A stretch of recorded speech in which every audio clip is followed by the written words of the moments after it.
Olá pessoal, professor Felipe aqui falando, tentando fazer mais uma aula nesse novo modelo de aulas gravadas pelo computador. Espero que vocês possam aproveitar. Eu vou falar de um assunto que cabe à geometria espacial. São os prismas e cilindros, esses sólidos geométricos, esses habitantes do espaço, 3 dimensões, que são figuras extremamente simples e, portanto, aparecem nos vestibulares, tá?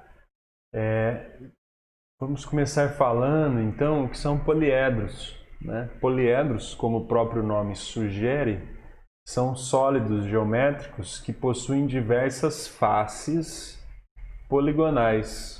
Observe os exemplos que eu pus aí. As faces desses objetos que ocupam o espaço são polígonos, né? Aqui você está vendo um trapézio, um pentágono, um triângulo. Isso são poliedros, né? Inclusive aqui embaixo tem alguns poliedros super especiais que se chamam poliedros de Platão, que são os 5 únicos poliedros regulares que existem.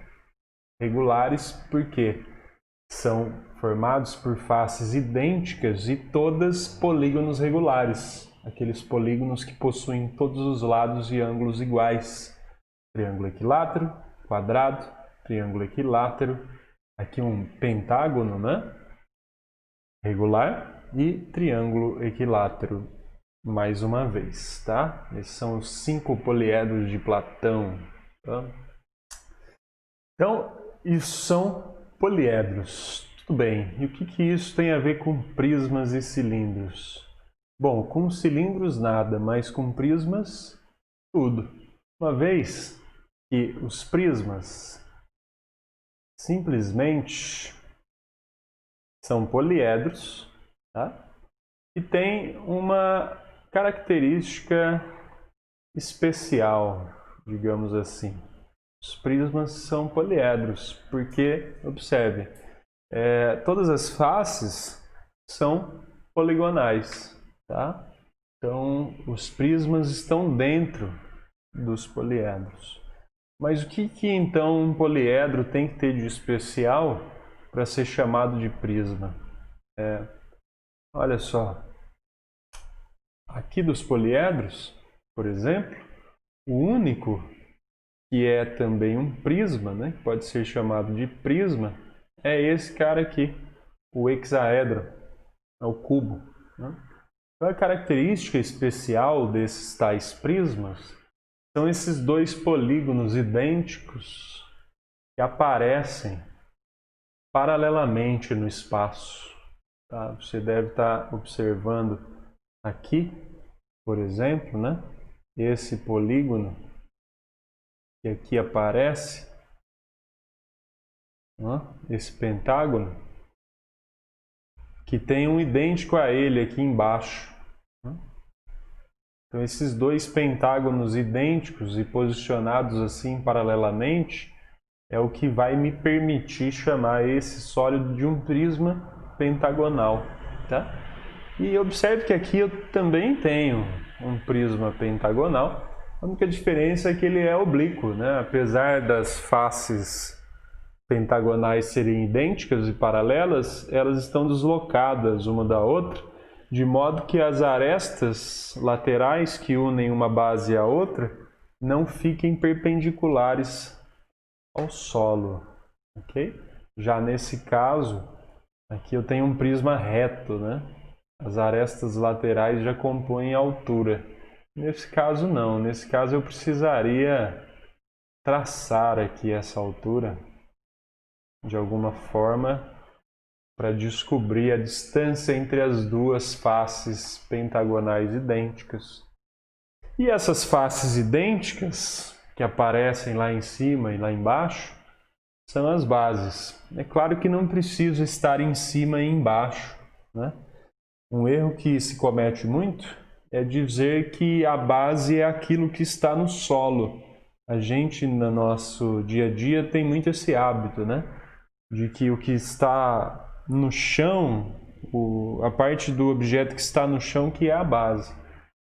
E isso não é verdade quando se trata dos prismas. Esse prisma poderia estar deitado lateralmente, com um pentágono nesse plano, né? Numa face aqui, uma face que não estivesse grudado no chão e uma outra face aqui. Tá?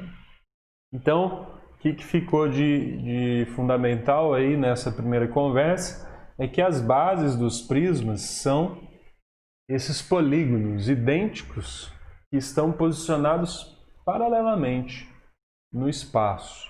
Tá? Esses são os prismas, eu vou voltar a falar disso, da base, porque é muito importante. Por enquanto, eu só te apresentei os prismas como poliedros. Se seguirmos, então, a gente tem uma outra classe de sólidos, tá? Que são os sólidos de revolução. Tá? Os sólidos de revolução compõem aí outros sólidos que não têm faces poligonais, tá? E os cilindros fazem parte desses sólidos de revolução. Os cilindros, o outro sólido que nós vamos falar hoje. Observe aqui, ó, tem um cilindro com o seu eixo de rotação. Se chama sólido de revolução, pois se eu rotacionar esse retângulo em torno desse eixo, essa rotação, se eu conseguisse vê-la muito rapidamente acontecendo, ela ia compor então a figura do cilindro. Temos aqui um exemplo de cilindro oblíquo e cilindro reto. Tá? Os cilindros não possuem arestas, tá? Mas a ligação entre as duas bases são chamadas de geratrizes. No cilindro reto, a geratriz, tá?